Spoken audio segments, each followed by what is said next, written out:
Jerônimo Savonarola, o precursor da Grande Reforma, 1452-1498. O povo de toda a Itália afluía em número sempre crescente a Florença. A famosa Catedral do Duomo não mais comportava as enormes multidões. O pregador Jerônimo Savonarola, abrasado com o fogo do Espírito Santo e sentindo a iminência do julgamento de Deus, trovejava contra o vício, o crime e a corrupção desenfreada na própria igreja. Como resultado, o povo abandonou a leitura das publicações torpes e mundanas para ler os sermões do ardente pregador.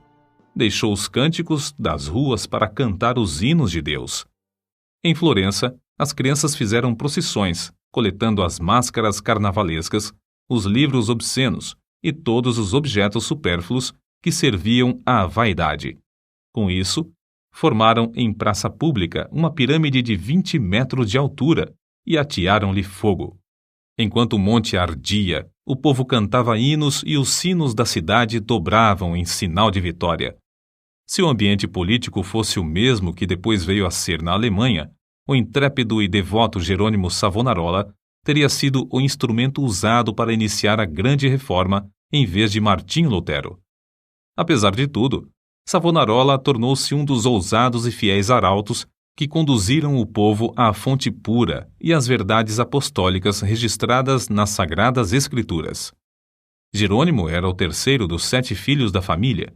Nasceu de pais cultos e mundanos, mas de grande influência. Seu avô paterno era um famoso médico na corte do Duque de Ferrara, e os pais de Jerônimo planejavam que o filho ocupasse o lugar do avô. No colégio, era aluno esmerado, mas os estudos da filosofia de Platão e de Aristóteles deixaram-lhe a alma sequiosa. Foram, sem dúvida, os escritos de Tomás de Aquino que mais o influenciaram, a não ser as próprias escrituras, a entregar inteiramente o coração e a vida a Deus. Quando ainda menino, tinha o costume de orar, e ao crescer, o seu ardor em orar e jejuar aumentou. Passava horas seguidas em oração. A decadência da igreja, cheia de toda a qualidade de vício e pecado, e ainda o luxo e a ostentação dos ricos, em contraste com a profunda pobreza dos pobres, magoavam-lhe o coração. Passava muito tempo sozinho nos campos e à beira do rio Pó, em contemplação perante Deus, ora cantando, ora chorando, conforme os sentimentos que lhe ardiam no peito. Quando ainda jovem, Deus começou a falar-lhe em visões. A oração era a sua grande consolação. Os degraus do altar, onde se prostrava horas a fio, ficavam repetidamente molhados de suas lágrimas. Houve um tempo em que Jerônimo começou a namorar certa moça florentina. Mas quando ela mostrou quanto era desprezível que um membro de sua orgulhosa família Strozzi pudesse se unir a um Savonarola, Jerônimo abandonou para sempre a ideia de casar-se. Voltou a orar com crescente ardor.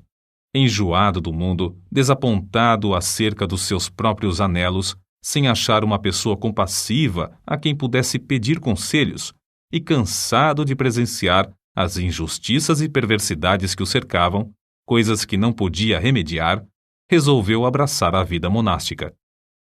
Ao apresentar-se no convento, não pediu o privilégio de se tornar monge, mas rogou que o aceitassem para fazer os serviços mais vis, da cozinha, da horta e do mosteiro. Na vida do claustro, Savonarola passava ainda mais tempo em oração, jejum e contemplação perante Deus. Sobrepujava todos os outros monges em humildade, sinceridade e obediência, sendo apontado para lecionar filosofia, atividade que exerceu até sair do convento. Depois de passar 7 anos no mosteiro de Bolonha, Jerônimo foi para o convento de São Marcos em Florença. Grande foi o seu desapontamento ao ver que o povo florentino era tão depravado como os dos demais lugares. Até então ainda não reconhecia que somente a fé em Deus salva o pecador. Ao completar 1 ano no convento de São Marcos, foi apontado instrutor dos noviciados e, por fim, designado pregador do mosteiro. Apesar de ter ao seu dispor uma excelente biblioteca, Savonarola utilizava-se mais e mais da Bíblia como seu livro de instrução. Sentia cada vez mais o terror e a vingança do dia do Senhor que se aproxima e, às vezes, entregava-se a trovejar do púlpito contra a impiedade do povo. Eram tão poucos os que assistiam às suas pregações que Savonarola resolveu dedicar-se inteiramente à instrução dos noviciados. Contudo, como Moisés, não podia escapar à chamada de Deus. Certo dia, ao dirigir-se a uma feira, teve repentinamente uma visão dos céus abertos por onde passavam, perante seus olhos, todas as calamidades que sobrevirão à igreja. Então, lhe pareceu ouvir uma voz do céu ordenando-lhe anunciar aquelas coisas ao povo. Convicto de que a visão era do Senhor, começou novamente a pregar com voz de trovão. Sob a nova unção do Espírito Santo, a sua condenação ao pecado era feita com tanto ímpeto que muitos dos ouvintes, ao fim da prédica, saíam andando atordoados, sem falar, nas ruas. Era coisa comum, durante seus sermões, homens e mulheres de todas as idades e de todas as classes romperem em veemente choro. O ardor de Savonarola na oração aumentava dia após dia, e sua fé crescia na mesma proporção.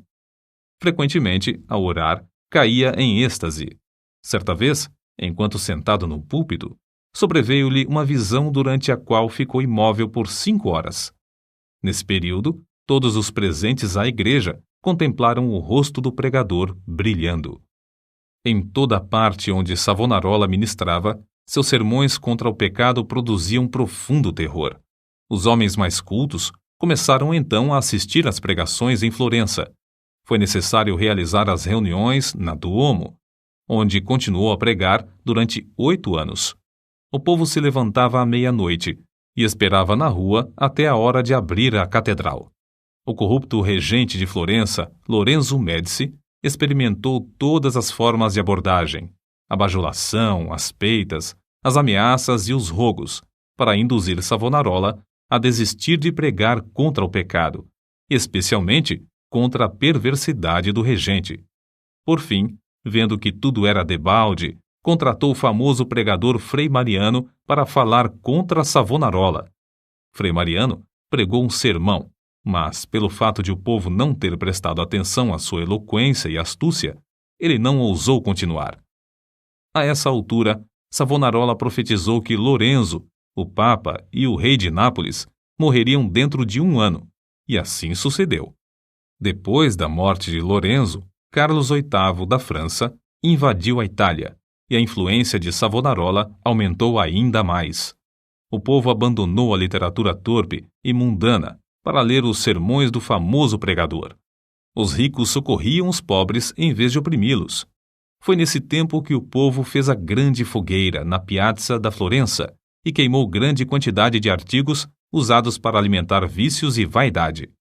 Não cabia mais, na Grande Duomo, o seu imenso auditório.